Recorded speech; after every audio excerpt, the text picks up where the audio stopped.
Hello everyone, welcome to School of the Wilds. The presentation is about to begin. Your microphones and cameras will be off for the duration of the session. You can communicate with me though, using the chat or the Q&A box. Send me any questions you might have. I've got each slide numbered, so just let me know what slide you're talking about, and we'll be all set.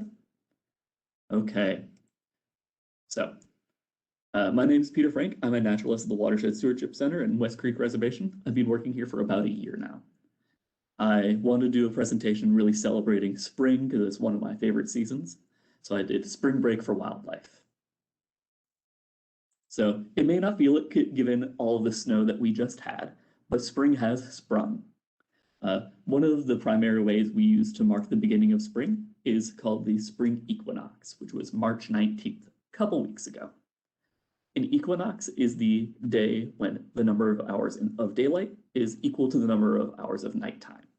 So this year that was on the 19th, but it can be anywhere from the 19th to the 21st, depending on the year.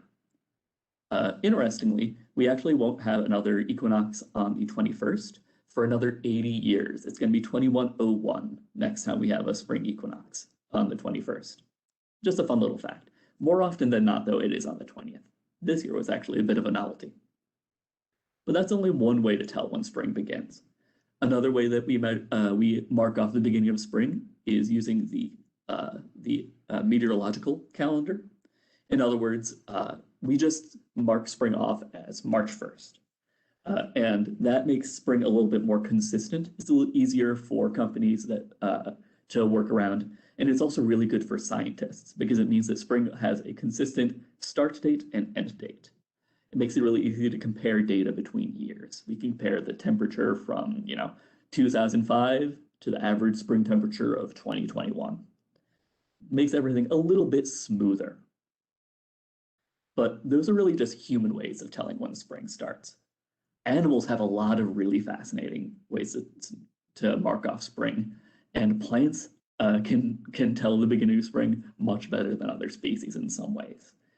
Plants often are counting off the number of days above a certain temperature, and once they have registered enough days above that temperature, they know it's safe to start blooming because more likely than not, there's not going to be one last frost or anything like that. It's not always a perfect science, but it's very, very reliable for a lot of species. Animals, especially mammals, often have an internal clock. They're oftentimes hibernating somewhere in a worm cozy den, so they can't really measure temperature as a way to tell when spring is beginning. So they've got an internal clock that tells them you need to sleep for this amount of time, and the second that time is out, they wake up, stretch, and get to work on eating as much food as they can because they will be quite hungry. Meanwhile, amphibians are often buried somewhere nice and warm as well, but they're not really they're worrying about temperature, but they're also looking for the right weather. Oftentimes they're looking for a nice rainy day to come out. Insects are oftentimes measuring temperature, length of day. Birds will count the number of hours in the day, and once the weather has become warm enough and once food sources have become a little bit scarcer in the south where they are, they'll begin their migration north. There's so many different ways that animals will predict spring, but they all end up having a great time once they arrive here for spring. We're going to start off with flowering trees. They are some of my favorite things, and they're really important parts of the spring ecosystem. So we're going to start off with flowering dogwood. This is a really, really gorgeous tree. It's really popular in landscaping because of those big white petal-like structures and those gorgeous golden spheres at the center. Now, interestingly, those white things aren't petals. Those are what you'd call a bract, a B-R-A-C-T. They're a modified leaf. The real flowers and the real petals are actually at the very center. It's those golden spheres. You can look at them in real life and see the teeny little petals and pollen and all that. And they aren't always white. Sometimes they're a lovely pink color. Sometimes they come in different shapes. There's even a species where they grow out and then arc back in towards those golden spheres and create like a little petal cage. They're really, really lovely. But they're not just pretty to look at. They're also a really important source of food. They bloom April to May, and they're a really important source of food for the Io moth, the moth that I've got in that bottom picture right there.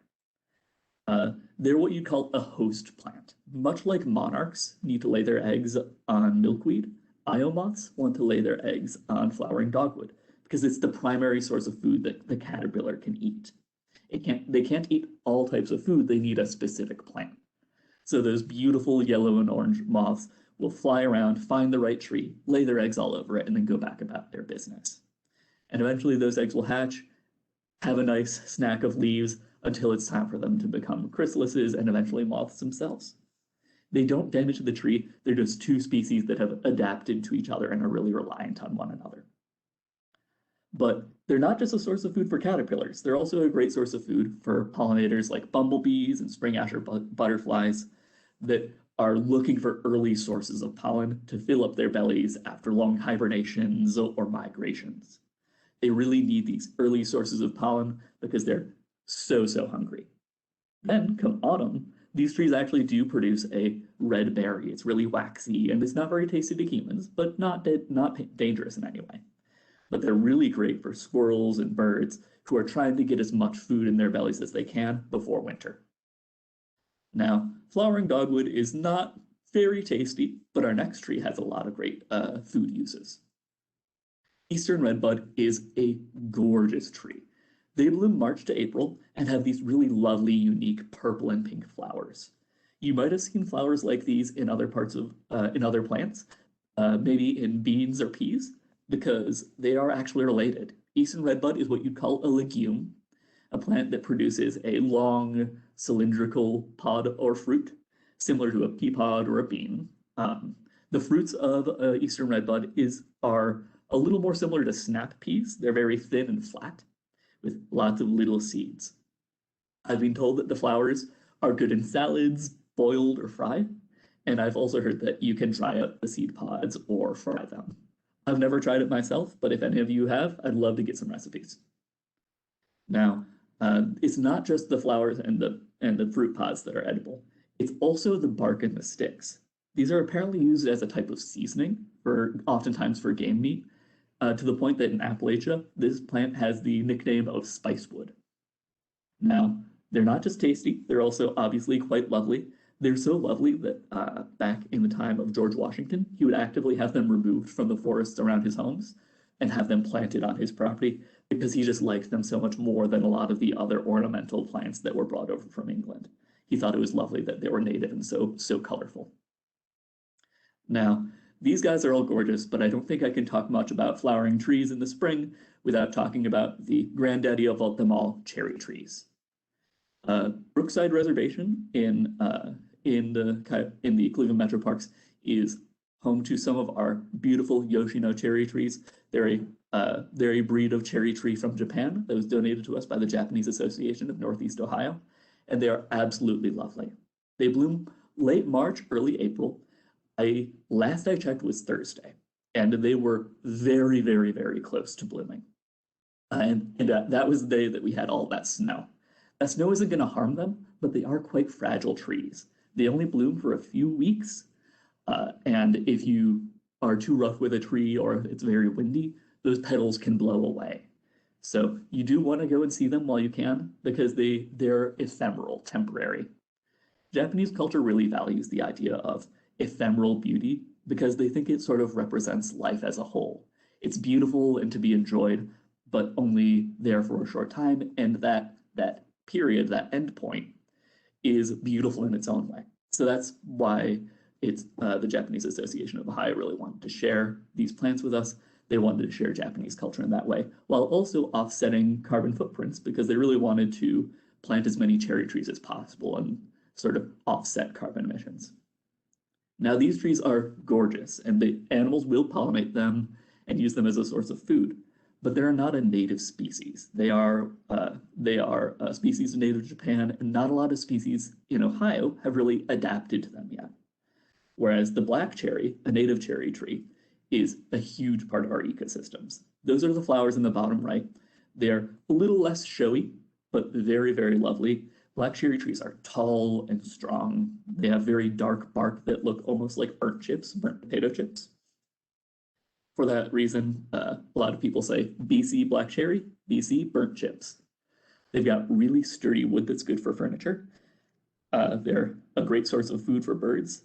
They bloom for a longer range of time, May to July, which means they're providing sources of food for pollinators for much longer. And they're actually a host plant for the eastern tiger swallowtail, which is a really, really beautiful butterfly. It always makes me think of like stained glass. And they've got a very, very cute caterpillar. Their caterpillar looks like this. I like to think it looks like a Pokemon, but they're so, so cute. So while Yoshino cherry trees are gorgeous and a lovely experience that I recommend, you gotta appreciate our local wildlife. Black cherry trees are so, so important and very, very lovely. We've talked a good bit about flowering trees, but what about the flowers we can see closer to the ground? Spring wildflowers are gorgeous and temporary as well. The first one that we're going to talk about are skunk cabbage, which are maybe not as pretty as you might expect, but they've got a lot of really great qualities. They actually bloom a little bit before the spring, in late winter. They bloom February to March, and they're able to do so even when it's snowy, because they're what you'd call thermogenic. They produce their own heat and can melt the snow around them. So there'll be a perfect little circle of melted snow with one purplish brown flower poking out of the middle. Now, these guys don't smell great, as you might guess from their name. Their leaves release a somewhat skunk-like scent, and their flowers smell like decaying organic matter, sometimes even like carrion. They do that because in the winter, there aren't a lot of animals or insects that are looking for sweet-smelling flowers. Most of the things that would pollinate them at that time of year are looking for decaying organic matter. They're looking for something kind of gross and stinky. So that's what the flower smells like. It sort of tricks those animals into coming in, getting covered up in pollen, and then maybe it says, well, this one was a bust. Maybe the next one will have something good. And they'll fly to another flower and pollinate it. They trick them into pollinating because they know that there's not a lot of animals that are expressly looking for nectar at this time of year. You can see these really commonly in Big Creek Reservation. They love wet, muddy areas. So if you look off the docks in Lake Isaac, you can definitely see some lovely skunk cabbages blooming. But look carefully, because depending on the time of the year, they might just look like dead leaves. They're very good at blending in. They're also very sturdy. Because they live in muddy areas, they can grow very deep into the ground. So even if you pull up a bit of skunk cabbage, there's a good chance it's just going to grow right back up from that large underground body. Now, our next flower is a little bit more conventionally beautiful. It's the Virginia bluebell. They bloom April to May, more conventionally spring, and they are so, so lovely. They can be white or purple, but traditionally blue, and they can grow in huge carpets. They're so, so gorgeous, and they're a little bit more adapted to butterflies as a type of pollinator. Butterflies are a little bit lighter, so they're much better able to latch on to these dainty flowers and get at the nectar inside, whereas like a bumblebee or a beetle would likely have trouble gaining access to them. As I said, they're quite delicate, and you can see them in Bedford Reservation around the Hemlock Creek picnic area. They're lovely, lovely, lovely. I highly recommend checking them out. Our last wildflower I want to talk about is bloodroot. These guys bloom March to May and can be seen in a lot of our parks. There's not one that I would really recommend or one specific area, but I've seen them in Bedford, Huntington, and Rocky River. They're lovely, simple flowers, white with those gorgeous white centers, or yellow centers, but they've got a really neat adaptation. Where skunk cabbage was trying to attract insects like to eat carrion, these guys are trying to attract ants to spread their seeds. You see, every bloodroot seed has a special little organ on it called an elaiosome. And that smells so, so good to an ant. Whatever your favorite food, that's what it smells like to an ant. They're looking, so they do that because the adults don't really want to have all of their young seedlings growing up in the same space, because then they're going to be competing for resources. By making their seeds attractive to ants, ants will carry away those seeds, take them to a nice anthill, and put them in the food chamber and say, the queen's going to be so happy with that, we'll save that one for later. And that seed then has time to grow in this new space where it's surrounded by all this food that the ants keep bringing in, and it's got lots of space. It's not competing for resources with with its parent plant, and it can grow into a big, strong bloodroot.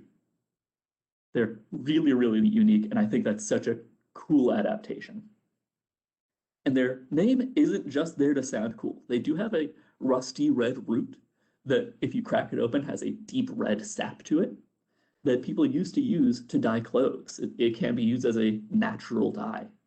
They're so, so lovely. We've talked a good bit about pollinators as we've gone through all these flowers, but why don't we start looking at some of them more specifically? The first ones we're going to talk about are insects, specifically honeybees. Honeybees have had a bit of a rough go. They've had a hard winter, so they've spent all winter sort of huddled together in a ball. The whole hive will group up around the queen to share warmth with her, and they're going to vibrate as fast as they can, and their shivering is going to generate heat. The center of that little ball of bees can be anywhere between 90 and 100 degrees Fahrenheit at the core. And the exterior where all the worker bees are is going to be right about 50 degrees Fahrenheit. And that is pretty hot. Like, that is too hot for me. But they're doing that because they really want to work together to survive through that hard winter. Then come spring, they're going to be going around gathering as much pollen and nectar as possible so they can feed the queen, feed their larvae, and create that lovely hive full of honey. But not all bees are as interested in working together as honeybees. Some bees, like bumblebees or some wasps that build nests, have a slightly different strategy where they're mostly just worried about the queen surviving. They'll fill her up with resources in the late autumn, and then come winter, all of the other bees are going to die off.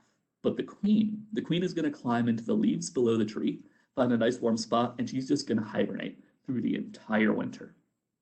She's going to stay nice and warm and full from all that food that she was given.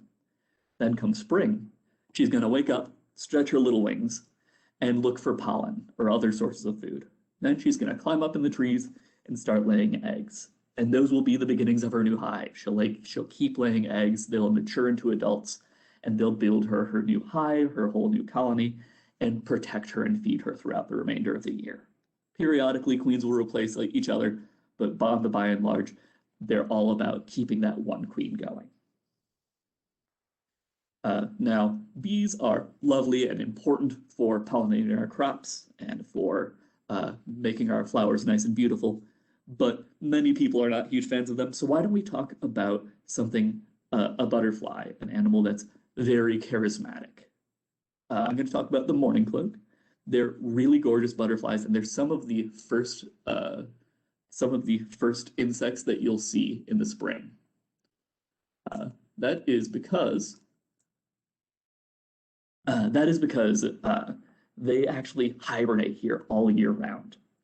They stay here all winter, hiding in the cracks between rocks and under tree bark, staying as warm as they can.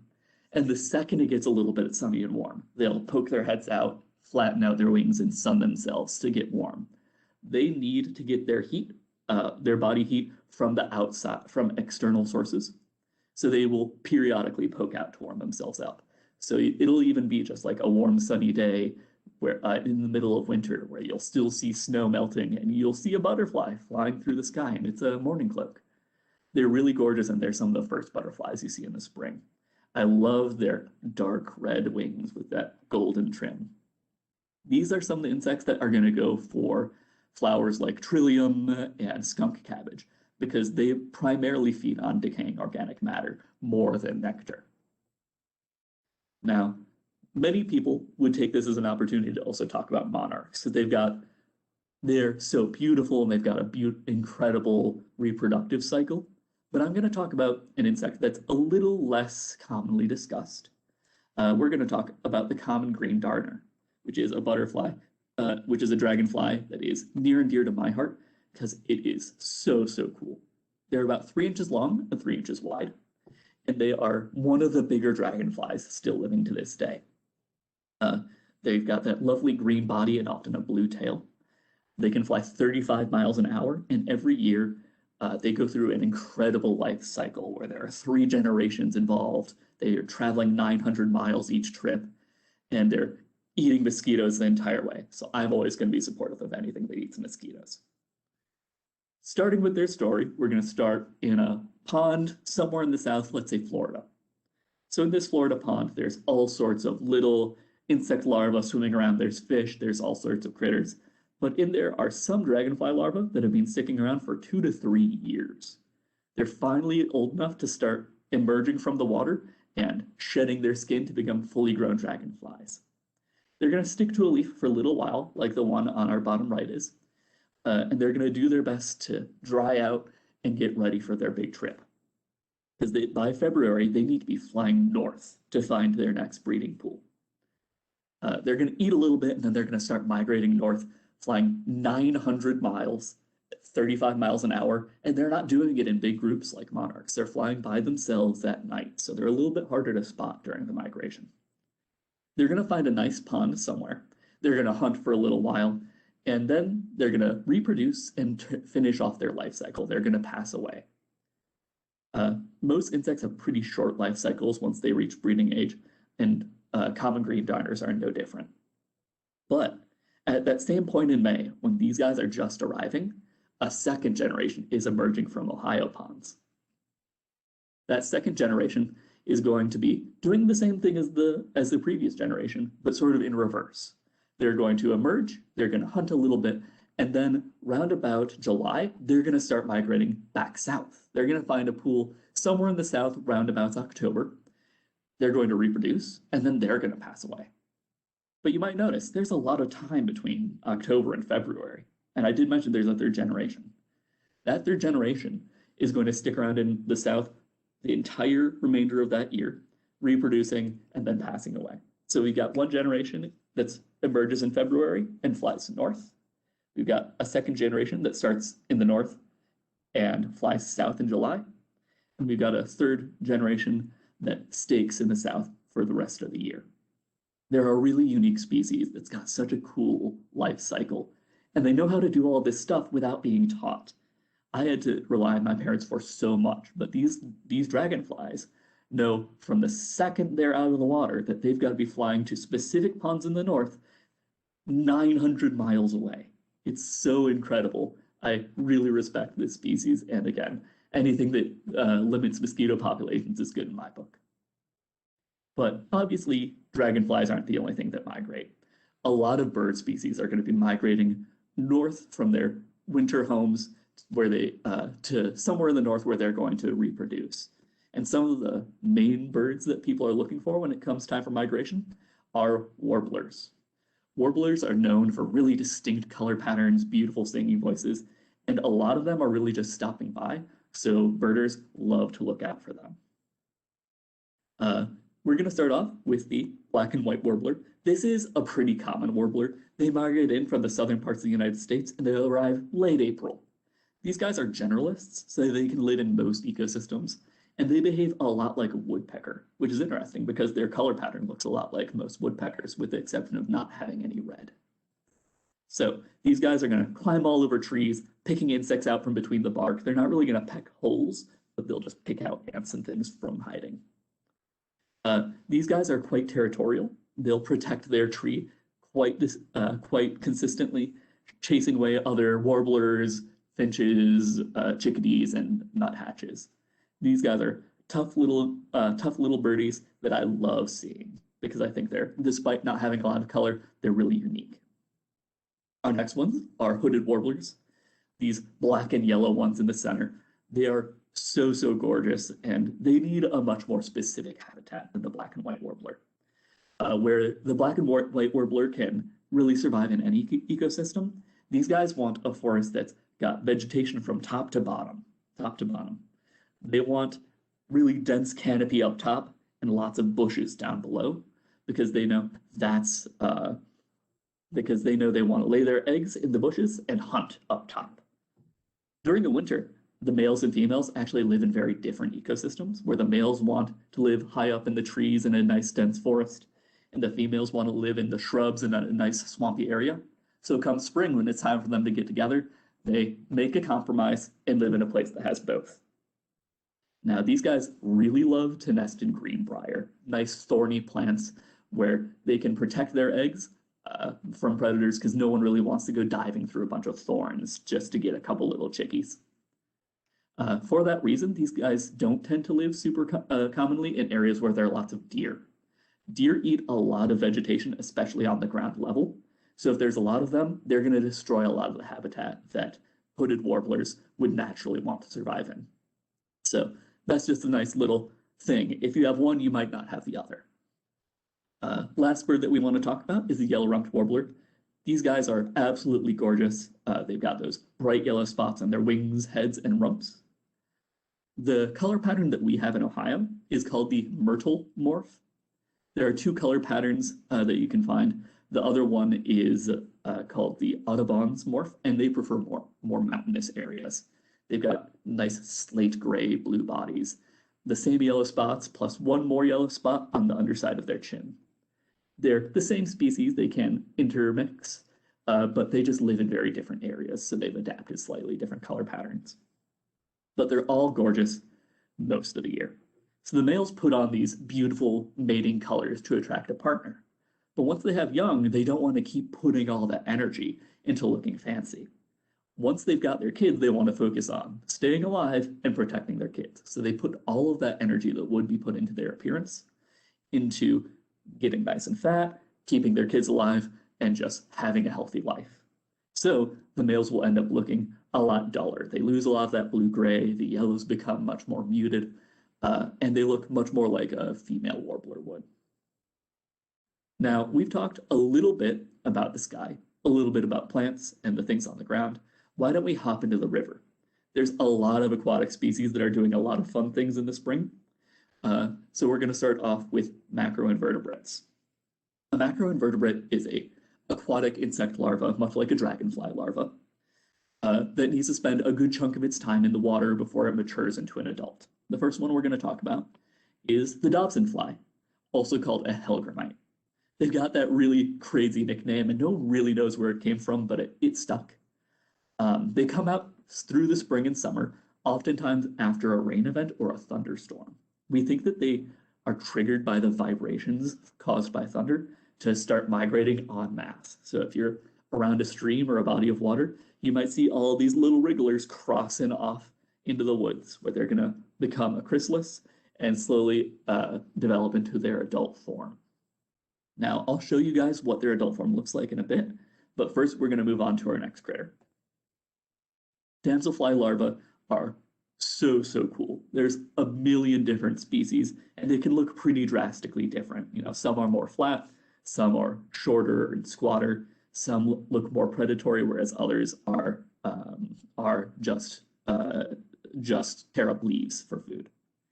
But they're all going to have those three tail-like gills at the back, 6 legs up front, and a jaw on the underside of their body that is going to extend out, grab food, and pull it back in.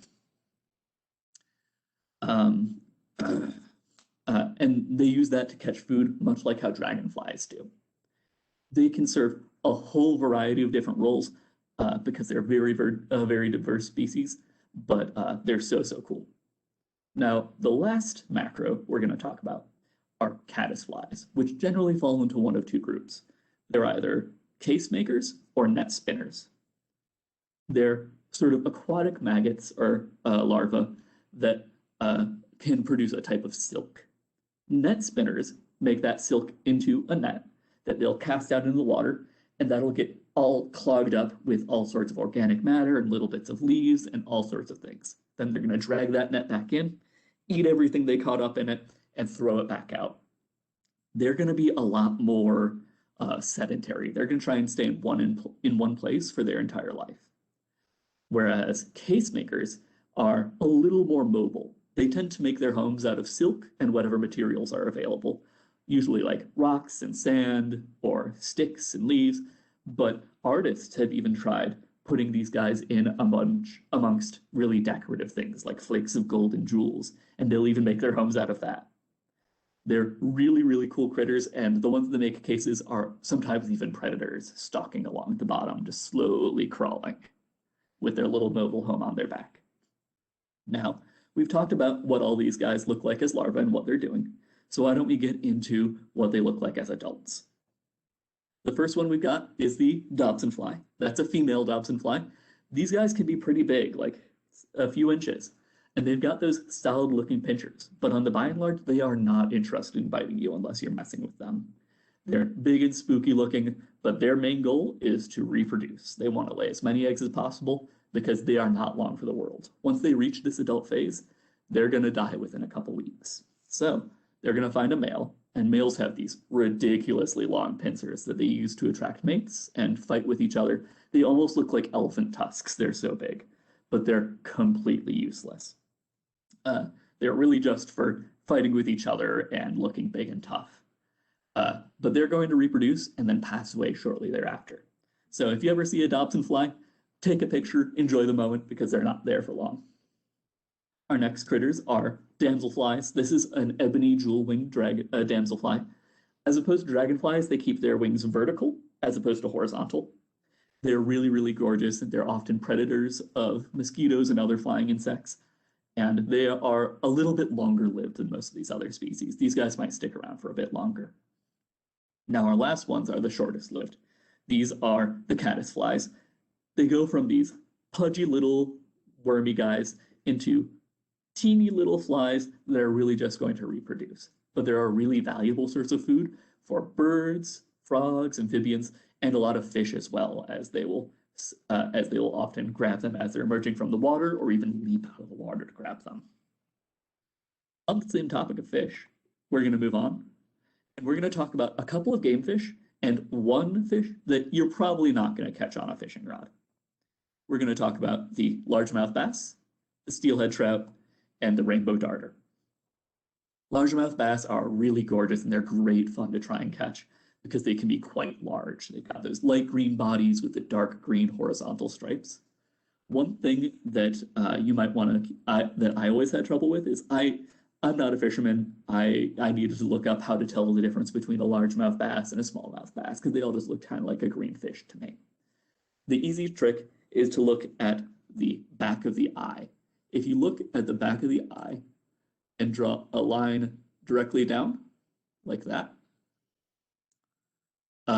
the mouth will extend past the back of the eye, whereas in a smallmouth bass, it's only going to reach up to that point.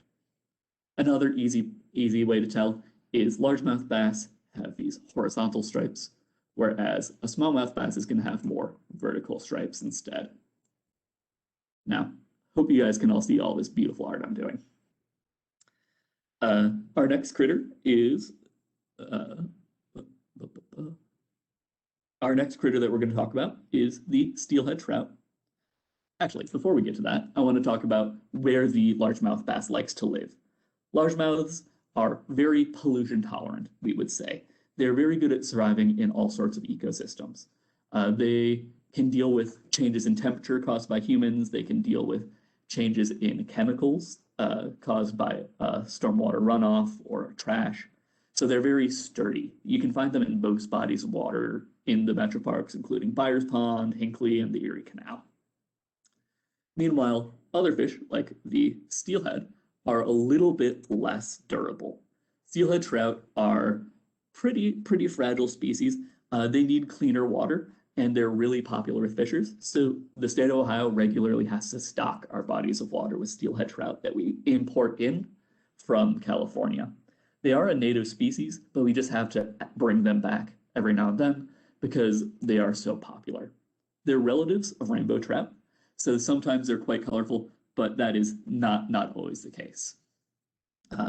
They're going to end up migrating into our bodies of water like Lake Erie, where they're going to stay until they're about 2 feet long.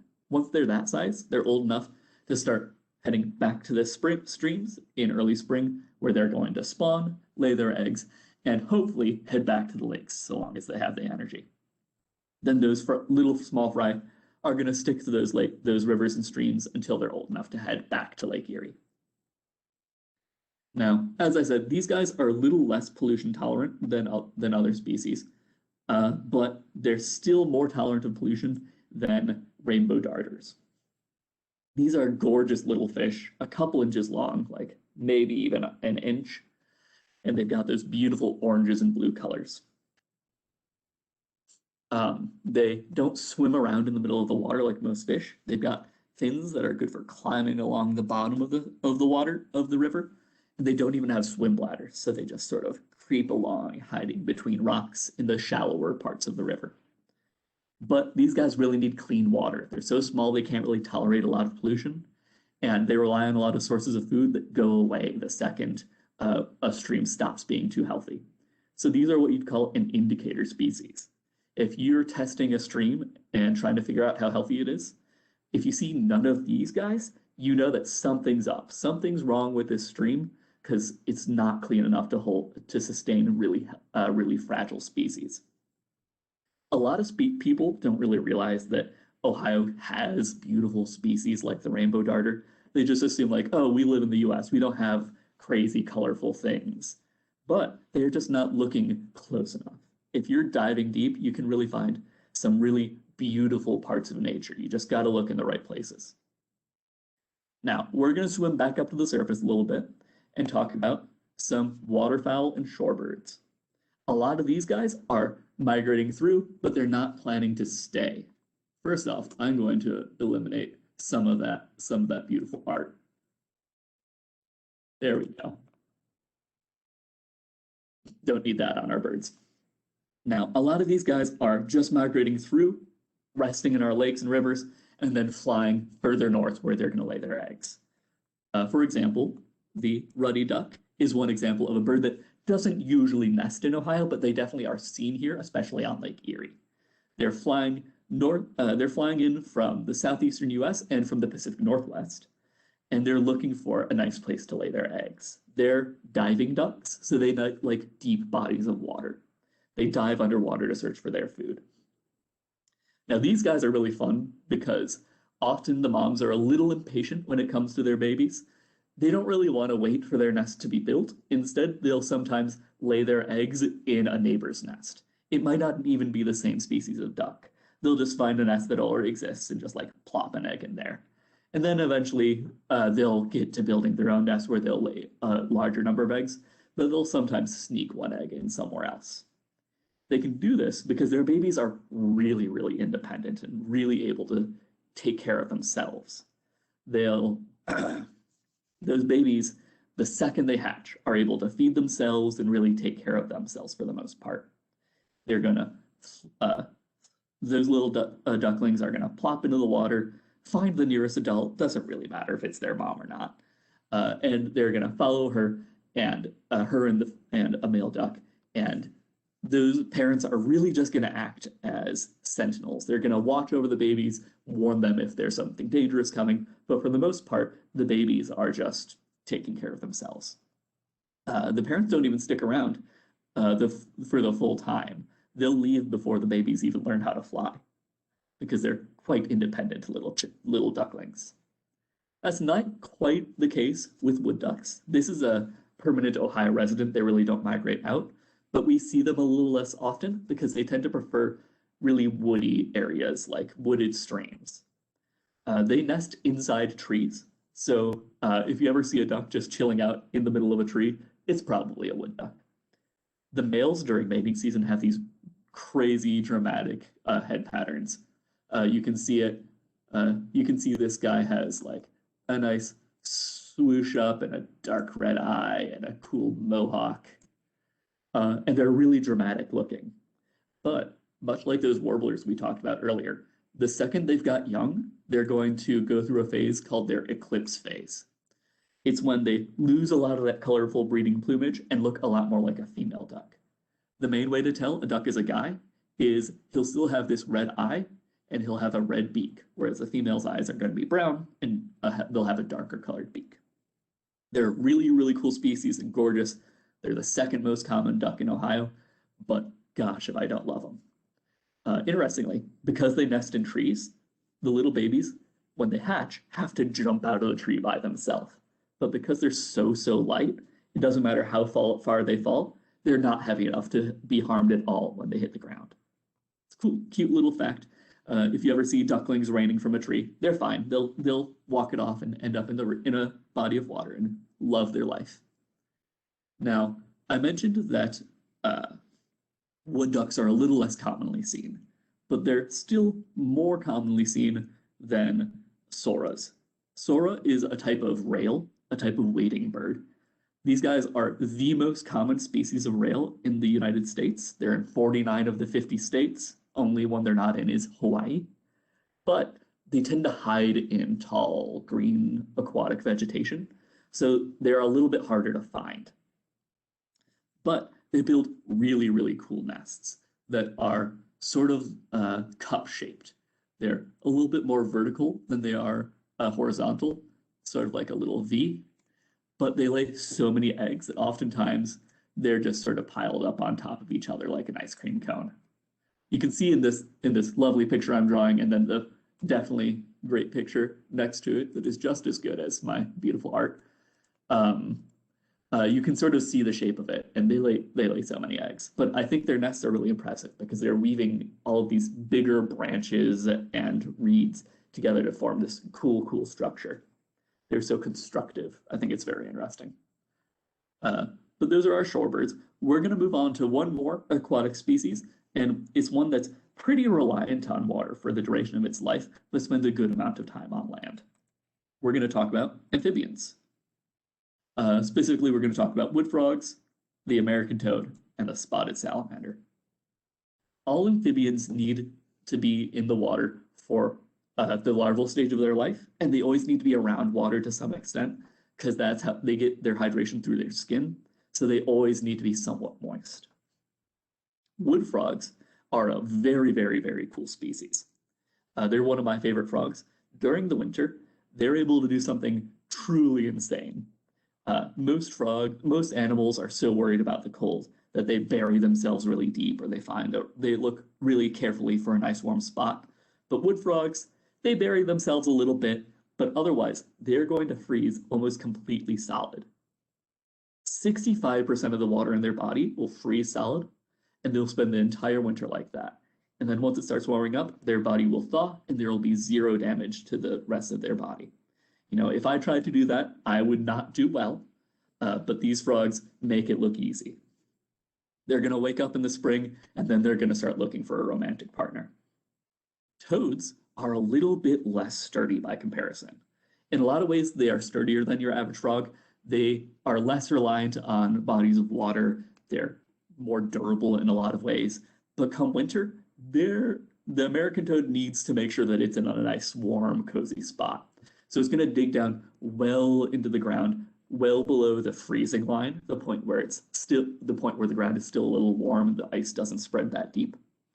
And they're going to hibernate down there. But come spring, they've got to really dig themselves out to get back into the surface. Meanwhile, the spotted salamander spends most of its time underground anyway. They're a primarily underground salamander. Even during the spring and summer, they prefer to be in the dirt, hunting for worms and whatnot. They're really only going to come out when it's raining so they can reproduce and sometimes hunt for food. Now, all of these critters are going to have been out already this spring, and they were looking for what you'd call a vernal pool. Those are temporary ephemeral pools that are primarily full of water from melted snow and rainwater, and they're going to dry up over time. But before that happens, all of these critters are going to lay their eggs in that water so they can hatch and mature and emerge from that water well before it all evaporates. They do it in those pools because they want to be certain that they avoid as many predators as possible. They know that if a pond's going to evaporate, there's not going to be many fish in it, and those fish are not going to be happy. So they stick to those ephemeral pools, often going to the same pool they were born from. Oftentimes people don't think of amphibians as being particularly clever critters, but I think it's really impressive that they wake up every year and know, I got to go to that pool because that's where I came from, and that's where my mom came from, that's where my grandpa came from, and they've got a sort of history to them. I think that's really, really cool. Now, we've talked about one ectothermic group that needs heat from outside. Why don't we talk about the next big one, reptiles? We're going to start with the eastern garter snake. These guys are some of the most common snakes in Ohio. They're so cool. These guys have spent all winter actually using a similar strategy to the bumblebee. They're going to hide inside rocks or underneath roots and under homes, and they're all going to hide in a pile called a hibernaculum. and they're going to shiver and shiver and shiver and generate heat to share with each other so they can all get through the winter nice and toasty. Then come spring, they're all going to emerge, look for a bit of food, and get looking for a romantic partner. Now, the guys are a little desperate. They're going to flock all over ladies and try and convince them that they are the coolest guys around. But the ladies really don't need to worry about it. You see, if a lady had a good partner the previous year and she's not impressed with any of the guys around her, she thinks they're all little weenies, she'll say, "Nah, I'm good." And she can reuse genetic material from the previous year to get pregnant again without having a romantic partner. So she'll just become pregnant again and leave all of those scrub snakes behind her. Interestingly, unlike most snakes, these guys give birth to live young, so they don't need to lay eggs. And once those little baby snakes are born, they're completely independent. They don't need any care from mom. They're just going to slither off into the woods and go about their lives. Our next reptile is the spotted turtle. These guys are so cute. Those dark black shells, yellow bellies, and bright yellow spots all over them. They're really cute. They're another indicator species, much like the rainbow darter. They're somewhat fragile and need a clean ecosystem. They're not tolerant to a lot of pollutions, and a lot of their primary sources of food go away if there's too much pollution. These guys are so cool, and they actually have a approach to life that I respect a lot. You see, they come out during the spring, and they do the whole kids thing, and they eat a bunch of food, but then it starts getting really hot during the summer, and they're not into that. So they go back to sleep. They do what's called estivate. They find a nice cozy spot where it's cool but not too cool, and they're going to go back to sleep until fall. And then once it's cooled off a bit again, they're going to come back out and they're going to pig out. They're going to eat as much as they can because they know before long the weather's going to get too cold for them and they're going to have to go back to sleep. So they just decide to sleep through the gross parts of the year when it's not comfortable and only come out when they want to eat. And I think that's a great strategy personally. But we've talked about a lot of different species, and we still haven't talked about some of my favorite critters, and I need to rectify that. My favorite animals in the world are birds of prey, and they have so many cool tricks to survive, and right now, most of them are having cute little bird of prey chickies. So, the first ones we're going to talk about are great horned owls. Their owlets are already learning to fly. You see, they had their young way back in the middle of the winter. They laid their eggs back in the winter because they're very efficient hunters during the winter. They can grab up squirrels and mice like it's nobody's business. They aren't worried about food at all. And because of that, they know I can lay my eggs early in the season, and by the time everyone's just starting to lay their eggs and starting to look for food, my babies are already almost mature and ready to go off on their own. So those little baby owlets have a huge advantage over other chicks because they're already ready to hunt by the time everyone else is just getting started. They're not competing for the same resources. Interestingly, while great horns and owls in general are great parents, they are not great homemakers. They, especially great horns, do not build nests. They borrow nests from other species. Now, because great horns are starting much earlier than other species, they can just grab a nest that no one's using at the time. So they'll grab a nest from a red-tailed hawk or even a bald eagle and just use that and have their kids, and they're likely going to be out before any other species can come bother them. But they're such big, tough birds that even if another bird did try and take the nest back, they probably wouldn't be able to. Our next bird of prey is the red-tailed hawk. A lot of them are migrating in right about now, but many of them actually stuck around all winter. So right now, they're going to be laying their eggs. Some are migrating back in, but a lot of them have been enjoying the open space that created by humans, sitting on top of telephone poles and roofs, watching over our yards for this errant squirrel or maybe a mouse. Then they'll swoop down and grab it. They've really adapted to humanity very well. So many of them, especially now that it's staying warmer during the winter, are able to stick around throughout the entire year. So they're laying their eggs now in big nests made of sticks and branches, much more ornate than many other species make, and the envy of owls everywhere. Our last species that we're going to talk about for birds is the peregrine falcon. These are some of the coolest species on the planet. They are ridiculously fast, and their name literally means migratory or wandering. This bird is known for migrating from very, very south in the world to very, very far north. They want to nest primarily on rocky cliffs and whatnot. But these guys have actually taken a little bit of a note from the red-tailed hawk. They recognized, oh wow, it's staying warmer a lot longer, and a lot of these tall buildings and cities are a lot like cliffs. They're the perfect place to build a nest. And on top of that, these guys love to eat other birds. They mostly like pigeons and ducks, which cities have a lot of. So it's the perfect place for food, it's the perfect place for a nest, and the climate's good enough for them because they're fine with colder temperatures. So there's a large population that lives in Cleveland and other cities like that, where they'll just stick around all year long. Right now, the parents are sort of sharing egg duty. They're going to alternate sitting on the egg, whereas many other raptors, it's mostly the female that sits on the egg and the male just brings them food. Now, I'm not just going to talk about all these cool birds and not show you cute baby birds. So let's start off with the great horned owl. These guys are some of my favorites. This isn't what they look like right now. This is them earlier in the winter. They look like Muppets to me, like big googly eyes, very fluffy, silly mouths. They're so cute. Up next, we've got a red-tailed hawk chick sitting in a lovely stick nest, also called an AS. And then last but not least, we've got a group of peregrine falcon chicks. These guys are so cute, but you might notice they're not sitting in much of a nest. Peregrines don't steal nests like owls, but they don't put a lot of effort into nests. They mostly just make what's called a scrape, sort of a divot in the ground where they're going to lay their eggs.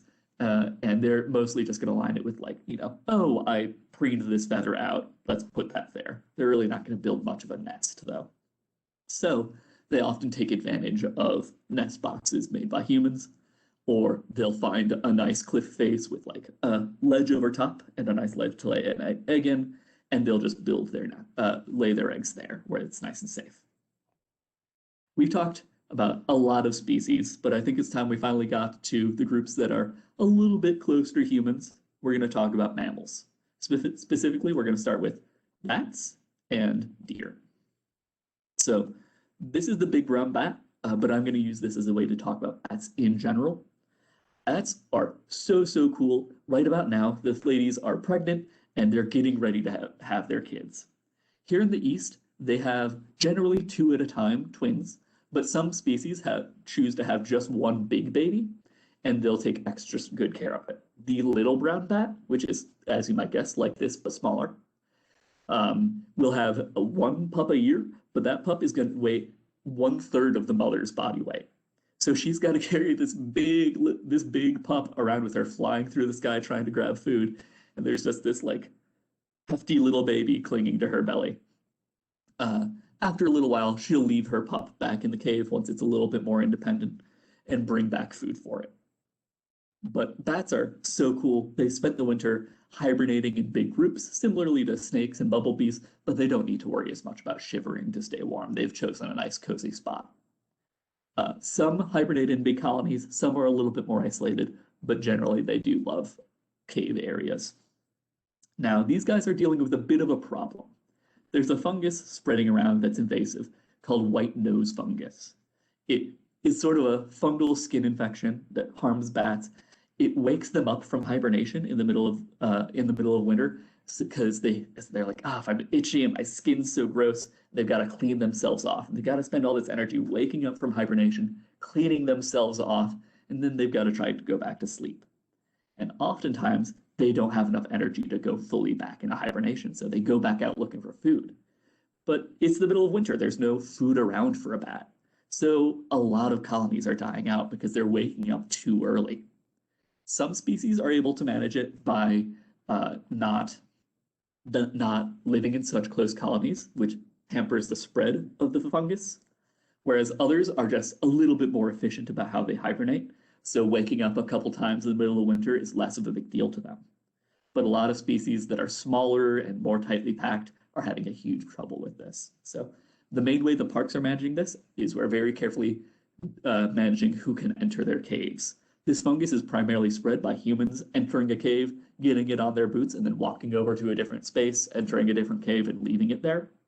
So we're very careful that people don't enter them without permission, and are very careful about being clean about it. Now, our last critter that we're going to talk about are white-tailed deer. These guys are all throughout the parks, and they're so cute. Right now, the females are pregnant, and they're going to be having their fawns in May to June. They're going to be, so those females are going to be losing their winter coats, that dark gray-brown color, and growing a nice reddish-orange-brown fur coat. That winter coat is very waterproof and very good for staying warm, but it would overheat them during the summer. But all that fur they shed off is actually really desirable to fishermen, and because they can use it as a sort of way to make an organic fishing lure that floats on the surface and doesn't just get super wet and sink, but they don't have to use any plastic feathers or anything like that. Fun little detail. Now, while females are currently pregnant and getting ready to give birth, males are either going to be losing their antlers before long, knocking them off, and in a few months, they're going to start growing their new antlers again. They use those antlers to attract mates and compete with one another, and they're so impressive if you find them at the right time, but sometimes they look a little silly. Now, we've got a lot of reasons to be excited about the spring, but I do want to give you, before I leave, some reasons to be excited about the summer. So, coming this summer, we're going to be seeing so many beautiful flowering plants. We're going to see lots of irises and milkweeds, blue vervain are going to be growing. When it comes to insects, we're going to be seeing monarchs all over. We're going to see fireflies round about June. We're going to be seeing a huge boom in the cicada population this year with a 14-year cicada species coming out. That's going to be mostly to the south, but I wouldn't be surprised if we saw them a little bit up here. And then we're going to be seeing soldier beetles as well, which are so cool and pretty to look at. Then we're going to get into some more complex life this summer. We're going to be seeing a lot of owl species being more active, trying to get ready for their kids. You'll often hear barred owls hooting up a storm in our parks, especially in West Creek Reservation. You're going to be seeing, as I said, a lot of deer growing their goofy antlers. And we're going to be seeing reptiles all over the place, getting all that nice warm sun energy and hunting for mice and insects and all sorts of critters. So that's some things to be excited about this summer. I hope you guys have enjoyed the program. I've really enjoyed giving it to you. Please join us for our next School of the Wilds. You can find it at clevelandmetroparks.com/parks/calendar. You can find School of the Wilds there, hikes, and all sorts of other programs. You can sign up for them there. No pressure. I really would love to see you guys at future programs, and I hope to see you guys in the park all over. Thank you so much for coming, and I hope you guys have a lovely evening. If anyone has any questions, now is a great time to send them to me. I can roll back through slides and show pictures or answer any questions you have. Just use the Q&A function.